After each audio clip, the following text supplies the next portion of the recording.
Don't underestimate the magnitude of the competition for money. You are not the only one. And when it comes to making a decision on where to invest, investors are very pragmatic. They're absolutely not emotional. I know there are some investors in the room. Can you raise your hand, the investors? Jerry, are you here?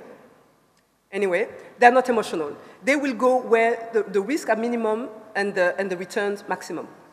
So, and this competition for money is not only in Ghana. As a business, you're competing with with an equivalent business in Côte d'Ivoire or in Senegal. So you need to sell yourself first. Don't be overly optimistic about your assumptions. I call it the market is there syndrome. I heard that so many times. And I always ask my clients, you know, a market doesn't exist just because you have identified a need.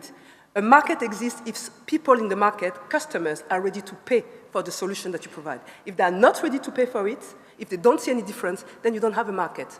So instead of focusing on the market, focus on the product that will appeal to your customers.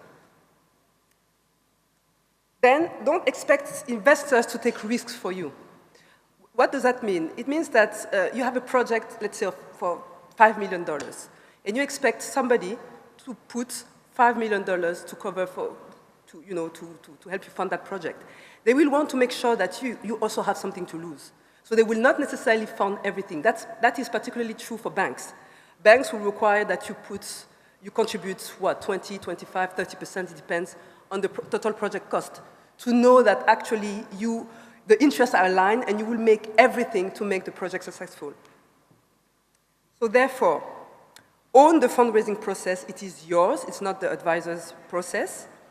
Understand that team systems, governance are as important as your project. That's how you're going to be judged. And develop a business case that will appeal to investors. And again, it requires a lot of work, a lot of effort. You will have to rely on your track record. You will have to rely on your expertise, on your reputation, on what you've managed to achieve so far to make a compelling business case. And then be realistic about what you can achieve and when you can achieve that. So answer all the question: how, who, what, where, when, and why. Because if you don't answer those questions, in any case, investors will ask that. They will ask you, they will challenge everything you say to see if your business case is bulletproof and if they can trust you with their money. And then put your skin in the game. That's the contribution you need to make to any project that you want to develop.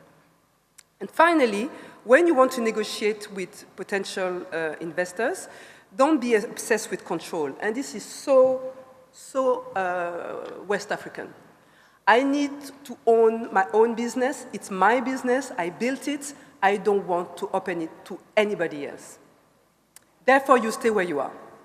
Because growing beyond your borders is extremely difficult to do it alone. It's possible, though, if you give yourself, 20, 25 years. But if you want to take that extra leap, if you want to get the expertise that you don't have internally because you cannot know it all, you will have to open your capital. You will have to share. You will have to improve and to change.